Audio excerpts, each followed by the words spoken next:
Como é que é, maltinha? Bem-vindos a mais um vídeo do Madalena Divaga. Eu sou a Madalena e no vídeo de hoje vamos falar do meu top 5 de romances ou de relações românticas que eu prefiro. Nem literatura, neste caso, ou seja, as personagens, os romances, basicamente as personagens envolvidas em romance que eu mais gosto. Os livros não estão por ordem, é o top 5 porque são simplesmente 5 livros que eu decidi escolher. Como fevereiro, para além de ser uma série de coisas, é o mês do Dia dos Namorados, eu achei que seria divertido falar um bocadinho sobre os romances que estão no meu top 5, aqueles que eu acho que são os mais interessantes. Tentei ir para além daquilo que são os romances mais clichê, basicamente. Clichê no sentido de serem os mais conhecidos. Por exemplo, nesta lista podia estar, mas não está, o Heartstopper e nem o Red, White and Royal Blue, porque eu já falei tanto desses livros quando eles saíram que acho que já está mais do que validado e confirmado que para mim são uns belíssimos romances e está na lista basicamente de toda a gente, mas eu decidi por mim própria ir à procura daqueles livros que ou eu já não falo há muito tempo ou que na realidade uma pessoa quando pensa em romances, tipo, quais são os romances que realmente nos agarram e nos fazem sentir que há romances ainda muito bem escritos para lá do clichê ou para lá daquilo que é moderno e famoso, não é? Ou do romance histórico, não é? Sei lá, os outros todos que estamos a falar, por exemplo, o Orgulho e Preconceito ou o Amor de Perdição de Camilo Castelo Branco, ou mesmo há quem possa dizer até o próprio romance tóxico e incestuoso dos Maias. Mas pronto, eu escolhi aqui 5 livros dos romances que para mim são os melhores de sempre, ou os 5 dos melhores de sempre, porque podia ter ido por muito mais escolhas, mas vamos a isso. Em primeiro lugar temos de V. Schwab, A Vida Invisível de Addie LaRue. Esta é a minha edição em inglês, é uma edição, eu não sei se esta é a edição especial, mas é a edição inglesa da Titan Books, e o romance que aqui temos é Addie LaRue, ou o meu romance favorito, como é óbvio, porque é o único não, são 2. É o de Addie LaRue com o Henry e de Addie LaRue com o Diabo, que não é propriamente um romance, é mais uma atração. Mas pronto, para quem não conhece, A Vida Invisível de Addie LaRue conta a história de Addie LaRue, uma rapariga francesa que em 1714 está a ser obrigada a casar com um camponês lá da aldeia onde ela vive pelos pais. Ela decide fugir no dia do casamento e apanha-se, de certa forma, na floresta depois do anoitecer e faz um pedido ao diabo, ou faz um pedido à escuridão, para, por favor, retirarem-na dali, esqueçam que ela existe. O diabo aparece e faz um acordo com ela, ele concede-lhe o desejo que ela está a pedir, mas há sempre consequências no que se faz quando fazemos acordos com o diabo. E a consequência é que a Addie LaRue tornou-se invisível. Não invisível do ponto de vista de ninguém a ver, mas invisível do ponto de vista de ninguém se lembra que ela existe.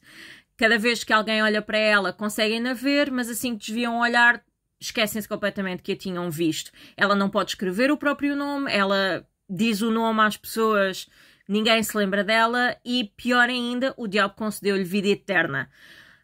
Portanto, ela vive séculos e séculos numa tortura constante de não existir para o resto do mundo. Cut to tempos modernos, Nova York. Ela entra numa livraria e, mais do que habituada a viver a vida de forma invisível, ou seja, a ir comer a restaurantes e ninguém se lembrar que ela comeu, a ir a livrarias e levar um livro porque ninguém se lembra que ela sequer entrou, a dormir em hotéis ou a ter relações de uma única noite porque mais ninguém se vai lembrar, entra numa livraria e é acusada pelo dono da livraria ou pelo rapaz do balcão da livraria de roubar um livro, ao qual ela fica muito surpreendida. Como assim? Tu viste-me entrar, mas depois perdeste-me nas tantas e ainda te lembras que eu existo. Ela descobre então que este rapaz, que é o Henry, descobre então que o Henry é a única pessoa em séculos que se consegue lembrar dela, independentemente de ter deixado de a ver ou não. Portanto, eles entram neste romance, que obviamente faz com que o diabo não ache grande piada a isso, e daqui desenlaça-se um romance que para mim foi dos mais bem escritos. Eu adoro V. Schwab, Acho que os livros dela são extraordinários. Portanto, A Vida Invisível da Adele LaRue é um livro que entristece muito, mas cativa muito também. Depois temos de Cassandra Clare e neste caso Wesley Chu, The Red Scrolls of Magic, mas neste caso estamos a falar do romance de Magnus Bane e Alec Lightwood. Estas duas personagens são originais da série Caçadores de Sombras da Cassandra Clare e depois a autora escreveu este spin-off que eventualmente vai ser uma trilogia, já saiu o primeiro e o segundo, o terceiro sabe-se lá onde é que para, mas para mim o romance de Alec Lightwood com Magnus Bane é dos melhores da série toda.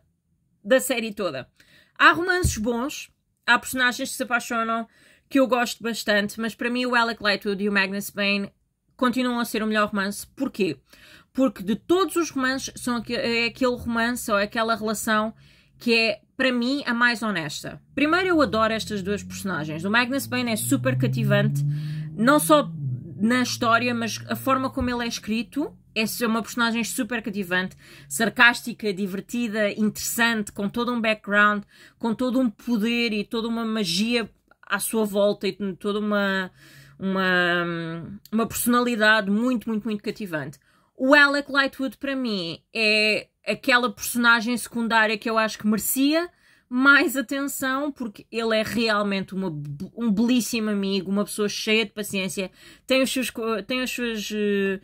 coisas engraçadas e os seus momentos sarcásticos, mas quando estes dois se juntaram, eu fiquei bem mais feliz do que qualquer outro romance de sempre. Quando eles realmente assumiram a relação, para mim foi dos melhores. E este para mim é um dos melhores romances porque é dos mais honestos. Eles amam-se independentemente das suas falhas. Estamos a falar de um feiticeiro que tem mais de 800 anos e de um jovem, que depois obviamente se torna um homem adulto, mas de um jovem com 18, 19 anos que se apaixona por ele, ou melhor, primeiro porque descobre a sua sexualidade apaixonando-se pelo Magnus Bane, mas a paciência interminável que o Magnus tem com ele, mas depois simultaneamente a paciência interminável que o Alec tem com ele. E, spoiler alert, quando eles se tornaram pais, o meu coração bateu, basicamente. Bateu, renasceu quando eles decidiram adotar uma criança. 2 crianças. Spoiler alert!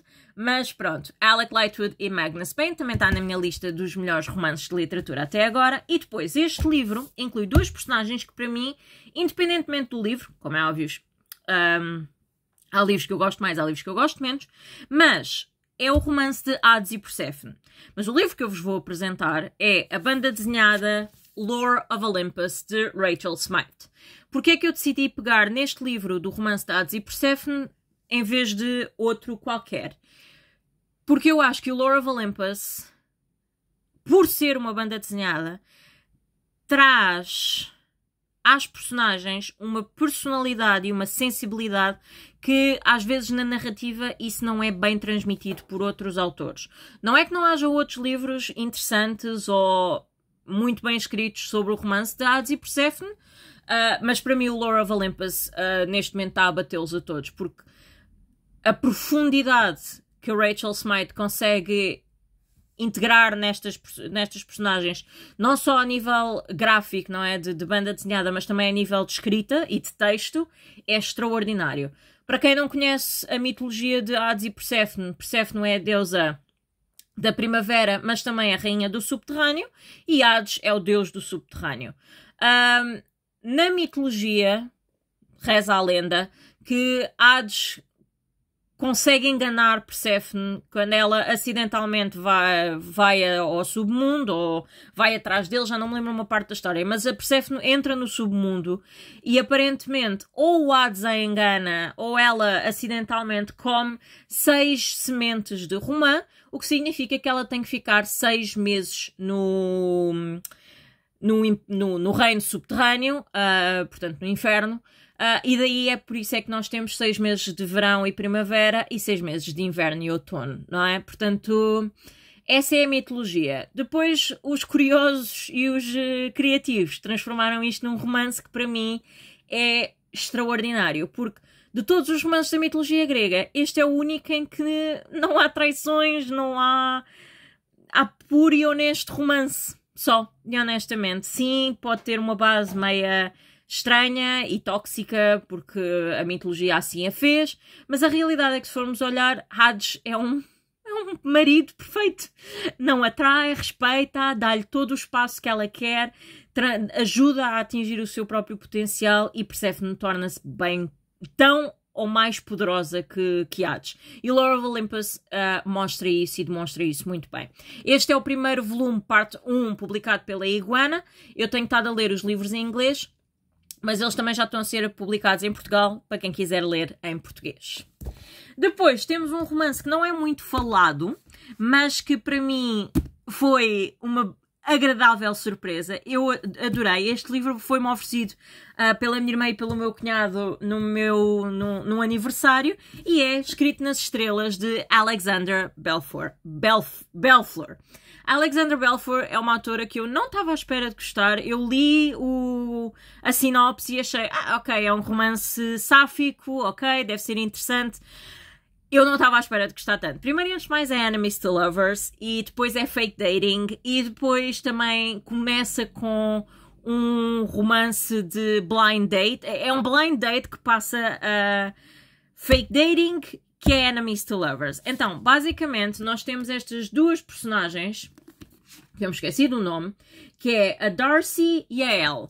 São completos opostos. Uma é super estruturada, super cínica, super workaholic, não tem nada a ver com a outra. A outra é uma cabeça no ar, só lê astros, ainda por cima escreve para uma revista de astrologia ou esotérica ou qualquer coisa assim do género.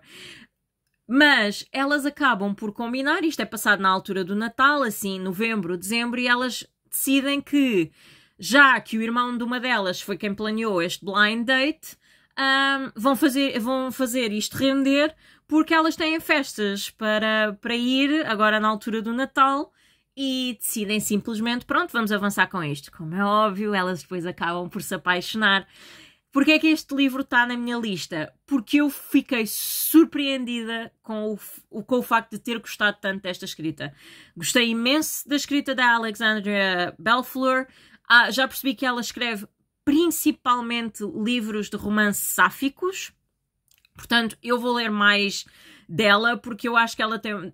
Deste livro, se este foi o principal exemplo, eu vou gostar muito da escrita dela, porque ela escreve de uma forma leve, rápida, mas com conteúdo. Portanto, eu recomendo o Escrito nas Estrelas, que é publicado pela Clube do Autor, já agora. E por último, temos um que sim vai entrar na categoria de clichê, crucifiquem-me, protestem, mas é a Canção d'Aquiles, de Madeline Miller. Eu não podia deixar a Canção d'Aquiles de fora. Sim, eu deixei o Heartstopper, sim, eu deixei Red, White and Royal Blue, mas o vídeo é meu e eu decidi que punha a Canção d'Aquiles. E a Canção d'Aquiles conta o romance trágico de Aquiles e Patroclus. Eu nunca sei dizer este nome em português. Patroclus.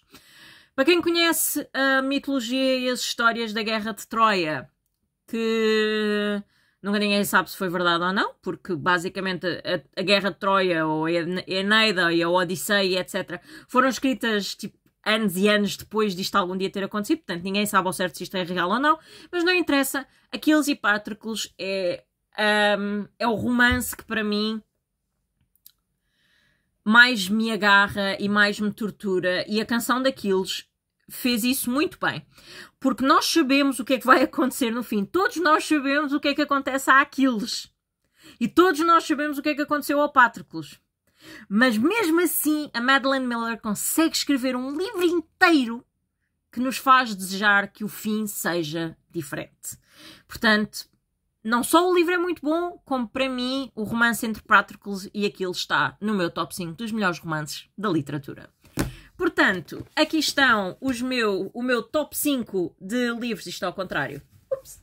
O meu top 5 de livros de romance e de romances da literatura. Digam-me o que é que acharam, quais são os vossos top romances, top 5, top 10, top 3, não me interessa, quais é que são os vossos romances favoritos. Espero que tenham gostado, comentem, partilhem, subscrevam ao canal e vemo-nos na próxima divagação. Beijinhos!